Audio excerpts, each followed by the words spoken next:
వరంగల్ జిల్లా పర్వతగిరి గోపన్నపల్లిలో స్థానిక కాంగ్రెస్ పార్టీ నాయకుడి తీరుపై గ్రామస్తులు అసహనం వ్యక్తం చేస్తున్నారు.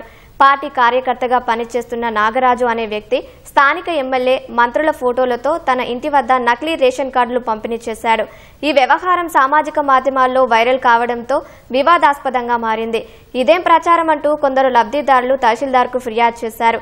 నకిలీ రేషన్ కార్డుల పంపిణీ చేస్తున్నాడని తెలిసినా అధికారులు ఎలాంటి చర్యలు చేపట్టకుండా నిర్లక్ష్యం వహిస్తున్నారని ఆరోపించారు.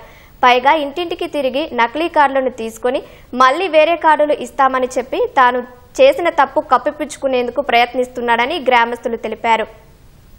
ఇక్కడ లేని కార్డు ఇలాంటి కార్డులు ఇచ్చారు సార్. మా ఊర్లో మరి ఇట్లాంటి కార్డులు ఎమ్మెల్యే గారు పంపించారా లేకపోతే ముఖ్యమంత్రి గారు పంపించారా మాకు ఏం తెలియదు. ఈ కార్డుకు ఐడి కూడా ఎవరిచ్చారు అనేది కూడా బయటికి రావాలి. అలాంటి వాళ్ళను పట్టుకొని శిక్షించాలి. ఇవన్నీ ఫోటోలు వేసుకొని ఏనాడు ఇలాంటి రేషన్ కార్డులు మేము ఎప్పుడు చూడలేదు. ఇప్పుడే ఈ కొత్తగా వచ్చినాయి. అవి కూడా ఎవరికి తెలియకుండా 100 మందిని ఇంటి ముందుకి తెప్పించుకొని ఎవరి వారికి ఇప్పించి ఈ విధంగా చేస్తుండ్రు సార్. ఈ రాజకీయ లబ్ధి కోసం చేసినటువంటి వింత ప్రచారం ఏంటిది అంటే అందులో ఉన్నటువంటి రేషన్ కార్డులో చిన్నగా ఐడి కార్డు లెక్క సృష్టించి దాంట్లో ఆ లీడర్ల పేర్లు ప్రచురించుకొని డిస్ట్రిబ్యూట్ చేయడం జరిగింది. ఈ వింత ప్రచారం వాళ్ళు మానుకోవాలి, వాటిపై తగు చర్యలు తీసుకోవాలని డిమాండ్ చేయడం జరుగుతుంది.